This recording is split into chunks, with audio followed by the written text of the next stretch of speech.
I'm Ellis Martin. Join me for a conversation with Kyle Floyd, Chairman and CEO, and Spencer Cole, Chief Investment Officer of Vox Royalty, trading as VOX on the TSX Venture Exchange and in the U.S. on the OTC as VOXCF. Vox is a high-growth precious metals royalty and streaming company with a portfolio of over 50 royalties and streams, spanning 8 jurisdictions. The company was established in 2014 and has since built unique intellectual property, a technically focused transactional team, and a global sourcing network which has allowed Vox to become the fastest-growing company in the royalty sector. Since the beginning of 2019, Vox has announced over 20 separate transactions to acquire over 45 royalties. Kyle, Spencer, thank you for joining me today here in Los Angeles. Ellis, pleasure to be with you. You're coming in from Denver, Kyle, and you're here from Toronto, Spencer. Why? We're here for a conference, generalist conference on typically growth companies, and we're one of only a few, if not the only one, that's in the commodity sector. Well, it makes a lot of sense. Spencer? Yeah, we're taking the advantage and the opportunity to speak to some investors who haven't really heard much about the mining royalty industry before, Ellis. I mean, I think it's fair to say there's a number of sophisticated investors here that are quite concerned about inflation and are looking for ways to hedge that risk. I've been in the mining business probably for over 20 years, and one of the things I don't like to do when I go out to a restaurant, I go out to a bar, I go out to an event and I meet strangers is answer the question, so what do you do? Because it's really hard to explain. You say mining, what does that mean? Well, what does it mean? So we're talking to a generalist audience, and there are folks listening to this program that are generalists. They invest in biotech. They invest in whatever makes money. In fact, the other day I've had somebody who's been working with me say to me, can you recommend some stocks, Ellis? And I'm real hesitant to do that to people that don't understand the sector. Exactly, and that's why Vox Royalty was created. We were created to give the generalist audience an outlet to invest in commodities with better risk-adjusted exposure and not have to be mining engineers and geologists. We do that hard work for investors so that they can have the confidence that the team that is picking assets that have royalties over them, and we believe royalties are the best way to play the commodity sector, are doing the hard work to pick the right assets and generate the right risk-adjusted returns. Well, let's start at the beginning again. We're assuming that everyone understands what a royalty is. Let's say most people don't. What is a royalty? Absolutely, Ellis. So a royalty essentially is a contract between a mining company and the holder of the royalty that entitles the royalty investor or holder to a percentage of revenue typically. And the way that royalties are most commonly created is, let's say you're a prospector, Ellis. You hit the mother lode, you make a new gold discovery, but you don't have $200 million sloshing around in your back pocket to build the mine. So commonly, prospectors will sell that discovery to a larger mining company, and then because it's still an early stage discovery, they'll get given a royalty contract, which entitles them to a percentage of revenue or profit as and when the mine is brought into construction. Now, because you as Ellis the prospector hold that royalty contract, you can either hold it and then subsequently receive the royalty checks yourself, or you can come to a company like Vox and sell it before the mine comes into production for a fixed price, and then we in turn receive the checks when the mine comes into production. So can I get the money to build the mine, the $200 million, and keep a royalty as well? Fortunately, as with most things, it's difficult to have your cake and eat it too, Ellis. So generally speaking, these prospectors either get one or the other. Now, you've made a very fast business of collecting, I believe, over 50 royalties right now. How did that happen so quickly? Well, it actually didn't happen quickly. We started building this business in 2013. The team has 40 years collectively in the royalty industry, over $1 billion transacted on royalty-specific transactions. This team and this company was purpose-built to do what we're doing now. It wasn't always this fast and it wasn't always this efficient. We are creating the engine to be the growth that we are for our investors, and that started with really honing our competitive advantages in the industry. So for those that don't know, we have a proprietary database of over 8,000 royalties. We have a deal sourcing agent network that helps us connect with these disparate group of royalty sellers all over the world. And then we have a technical team, mining engineers and geologists at the front lines of our business. And we're always scanning the world for developments that we believe are interesting and value accretive to assets, and then looking for the royalties that exist over those assets, and then finding the holders of those royalties, and then ideally transacting with those holders of royalties at good value for our shareholders. But you're right, we have led the industry in growth over the last 2 years. It hasn't always been that efficient and that fast. In fact, it took many years to build up that capability. You mentioned a database which Spencer and his folks are responsible for, and you acquired his company. Could you have done what you're doing now without that acquisition? The short answer is no. The database database is absolutely impactful to our business in a very positive way. It enables our business that it otherwise could not have been enabled by. So no, we would not be as fast, efficient, and productive as a company as we are without the database, and it continues to provide huge competitive advantages to our business today and continues to project that way into the future. How did this business marriage happen, Spencer? We first started collaborating with the Vox team, myself and our colleague in Western Australia, Rian, who's a renowned exploration geologist. We'd started building this database over the last 10 years, and then we first started collaborating with Vox in mid-2018. We agreed to basically merge this intellectual property into Vox in early 2019. And what the database really gives us, Ellis, is it's sort of a Moneyball type approach to finding forgotten but highly attractive mining royalty investments. So we're able to consistently identify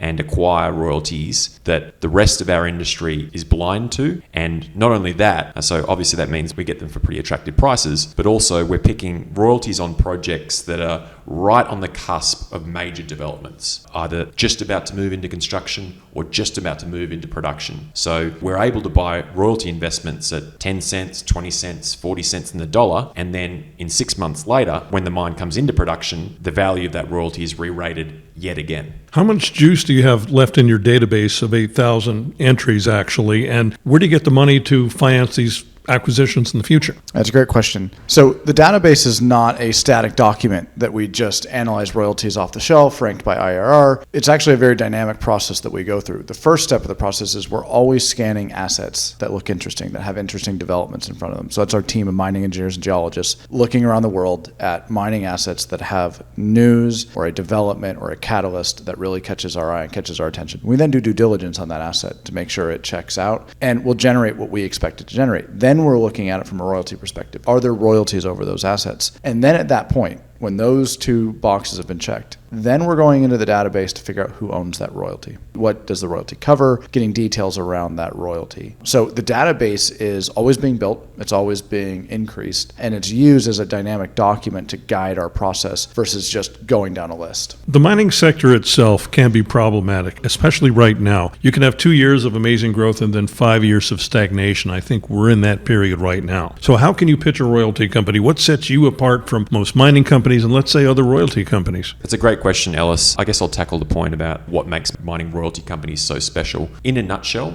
royalties are the most efficient and lucrative way to get exposure to commodities in the industry, bar none. So you get all of the upsides that the mining and commodity sector provides by buying a royalty without any of the downside. What does that mean? You get exploration success, you get exposure to top-line commodity price increases, you get volume expansion. When a mine is expanded, you get all of that benefit from your royalty without the drag from operating cost inflation, such as what the environment we find ourselves in today, or capital cost overruns. We don't pay any of those operating or capital costs, but we get all of that top line revenue linked upside as a royalty holder. It's a really special format for investing in the commodity space in that we get leveraged upside. So that multiplier effect that Spencer was referencing, where if metal prices are running, it's incentivizing more investment into mining companies, which is incentivizing them to go find more discoveries, more resources, more reserves, bringing more of that into production at higher metal prices, therefore having the process start all over again. So you have this compounding effect of more production, more resources, more reserves at higher prices. The royalty company gets the benefit from all that, but we're not paying anything in to the growth. That growth costs money. That growth costs money in the form of infrastructure, in terms of people, diesel, fuel, you name it. The costs that mining companies are exposed to generate that upside is significant. The royalty company pays nothing for that. So one of the drawbacks of the mining industry has always been its capital intensity. It is a very capital intensive business. The royalty companies are a very useful tool to get that exposure without having that capital intensity drag on the returns of the business. I think the other feature that's quite unique about mining royalty companies is from a risk perspective, because we have a portfolio of 54 separate royalties, investors that buy share in Vox, they get natural portfolio diversification. Our investors aren't exposed to one mining company or one mine that may have technical challenges, or one government or one group of shareholders from one mining company. We've got 54 separate projects actively being advanced towards cash flow so that we never have all of our eggs in one basket. So on a portfolio basis, our risk-adjusted returns even more compelling compared to a single asset mining company. By way of comparison, By the end of 2023, we expect to have potentially even more than 10 producing royalties. If an investor wanted to get exposure to 10 producing mines, you'd have to buy a $40-50 billion operator like Newmont or Barrick to get that same exposure to 10 producing mines. Whereas you can get that same exposure to 10 producing assets at $120 million market cap with a company like Vox Royalty. That's the thing. What I've seen with many of these microcap companies, even mid-cap companies, some of the questions when I leave my bubble and I hear from other investors in person is during presentations, they will ask, well, when are you going to be generating revenue? When is the revenue? And what's your burn rate right now? So you really eliminated those issues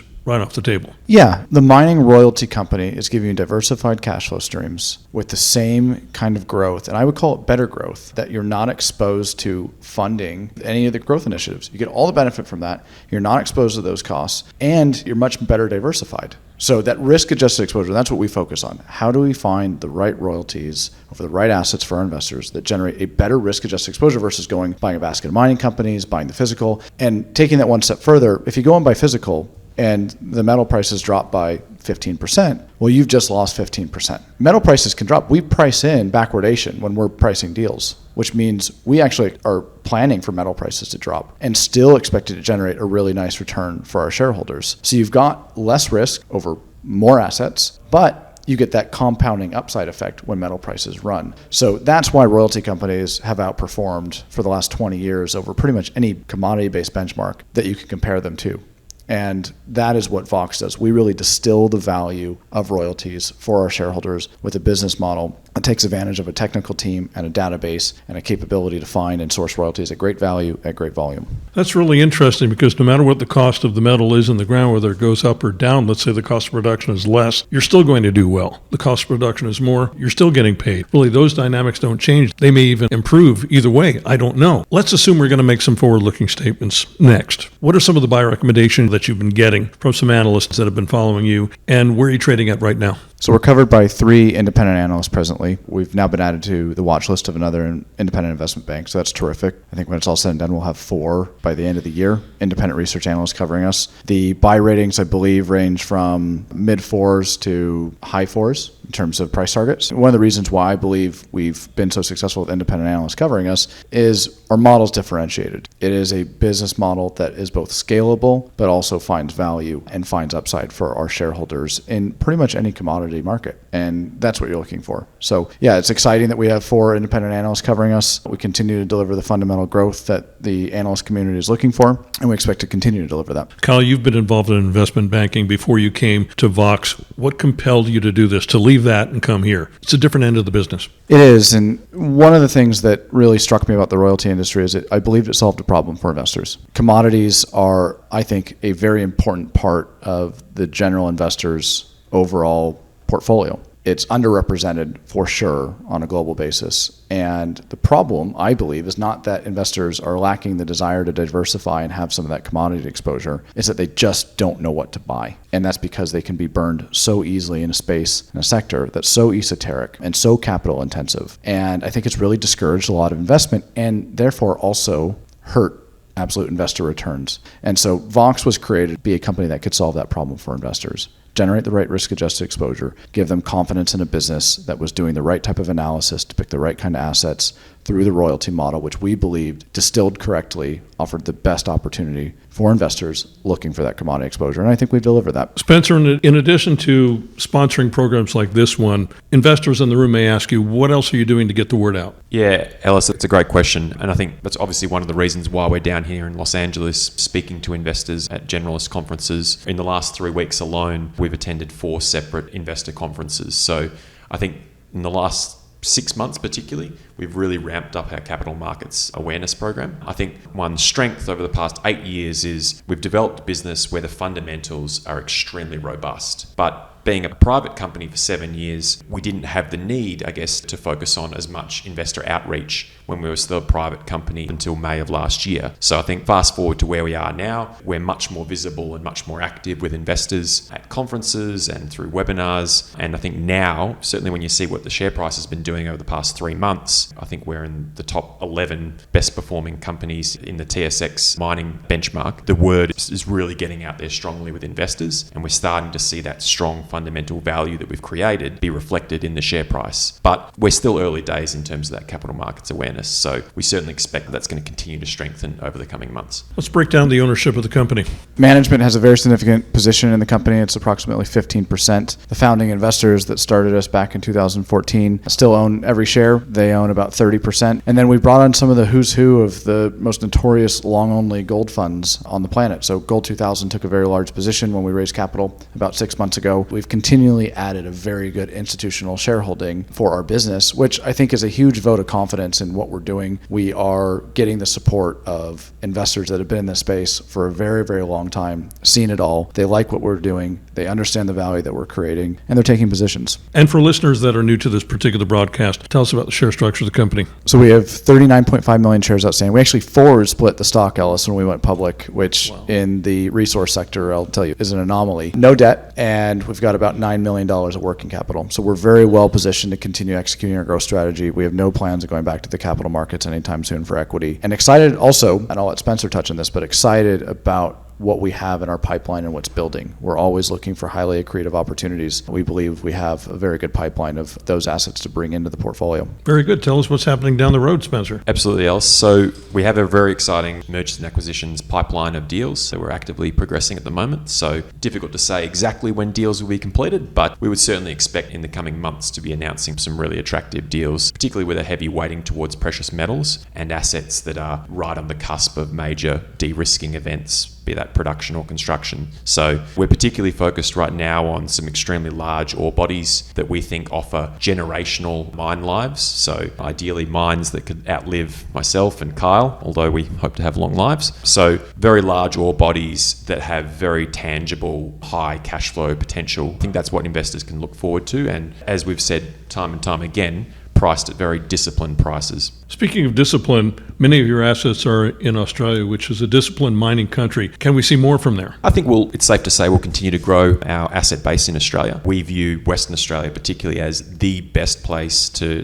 develop and operate a gold mine on the planet. When you look at the timeline from first discovery drill hole to full commercial production on large scale mines, Western Australia is probably the quickest and most efficient jurisdiction to build a new mine. It couldn't be a more pro-mining regime and jurisdiction. Kyle Floyd, Spencer Cole, it's a pleasure to meet you both here in Los Angeles. I hope to see you again soon somewhere on the road. Thanks, Ellis. It's been fun. Been our pleasure, Ellis. I've been speaking with Kyle Floyd, Chairman and CEO, and Spencer Cole, Chief Investment Officer of Vox Royalty, trading as VOX on the TSX Venture Exchange and in the U.S. on the OTC as VOXCF. For the complete story, head to the company's website, voxroyalty.com. I'm Ellis Martin. Would you like to be one of the first to see who we are following? Subscribe to our audio newsletter. It's free. EllisMartinReport.com.